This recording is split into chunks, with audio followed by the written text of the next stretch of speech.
So last year, Nikon made a real impact in the mirrorless market with their Z6 and Z7, and straight away people were discussing whether perhaps there might be a crop sensor model to go along in their lineup. Well, today we know the answer to that because they've just announced this, the Z50. So let's take our first look at it. Designed to sit roughly between the current D50-600 and D70-500 lines, the Z50 is a hobbyist and enthusiast-aimed camera with a 20.9 megapixel APS-C CMOS sensor at its core. This sensor has the same 1.5 times crop of the brand's non-full-frame DSLR models and the same Z mount as the Z7 and Z6, as well as adopting their X-Speed 6 processor. Native ISO range is 100 to 51,200, and according to Nikon, the Z50 will deliver brilliant low light performance while providing plenty of resolution for impressive prints. Unfortunately, at this unveiling we were unable to keep any of the shots that we took, but we were given some pretty impressive images by one of their ambassadors, Alex Stead, to take a look at. The Z50 has a maximum shutter speed of 1/4000th of a second and a silent shooting option. Its top burst shooting speed is a respectable, albeit not groundbreaking, 11 frames per second with auto exposure and autofocus. When it comes to its autofocus system, the Z50 is touting a hybrid setup with 209 on-sensor points that cover 90% of the frame, that's both horizontally and vertically. This will continue to operate down to a fantastic -4 EV, meaning even in low light you should be able to get sharp shots.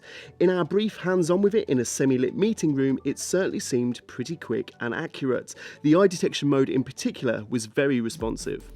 Hybrid content creators are another key market for Nikon with this product, and they'll be pleased to hear that the Z50 can shoot full frame UHD 4K at 30 frames per second, as well as full HD at up to 120 frames per second, both of them for up to 20 minutes. It can also produce 4K time lapses in camera.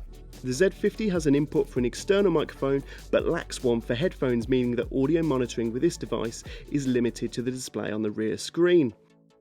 The device has no inbuilt stabilisation, which may disappoint some, but Nikon are quick to point out that with the two new DX lenses launched for the Z50, a 16 to 50mm f3.5 to 6.3 standard zoom and a 50 to 250mm f4.5 to 6.3 telephoto zoom, users can still expect to enjoy 4.5 stops and 5 stops of shake compensation respectively. These lenses are also extremely lightweight and compact, well paired for the scaled back form factor of the Z50. Of course, if you have an existing investment in Nikon's DSLR glass, either FX or DX, both will work with the camera when used with the FTZ adapter.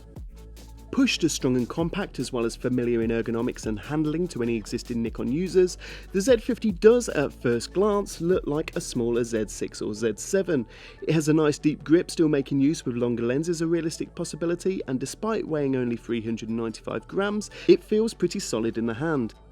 It features a 2360K EVF with diopter and 0.68 times full frame equivalent magnification, reasonable for a device at its price point, paired with a 3.2-inch 1040K rear LCD monitor with smartphone-style touch controls. This display can be tilted up for low-angle shooting or flipped 180 degrees down for flexibility when shooting video or selfies. Vloggers and influencers, Nikon is looking at you here. The Z50 has a pop-up flash and one UHS 1 SD card slot. Although 2 slots would have been nice to see, in my opinion it was a sensible decision to stick to SD cards for this model rather than adopt the faster but much more expensive XQDs used by the full-frame Z models. Wi-Fi and Bluetooth are present for remote control of the device and file transfer, while its battery can be charged internally via USB charging. The camera makes use of a new battery as well, the EN-EL25, although we've not been given any news on an official battery life, so it'll be interesting to give it a real test on a full day shooting at a later date. So with the Z6 and Z7, Nikon made a real impact in the mirrorless market, but not every user needs or wants a full frame camera, and for those that would rather have an APS-C device, maybe you're an enthusiast shooter or a content creator, the Z50 offers a really interesting and well-rounded set of features. For more information about it, visit lcegroup.co.uk.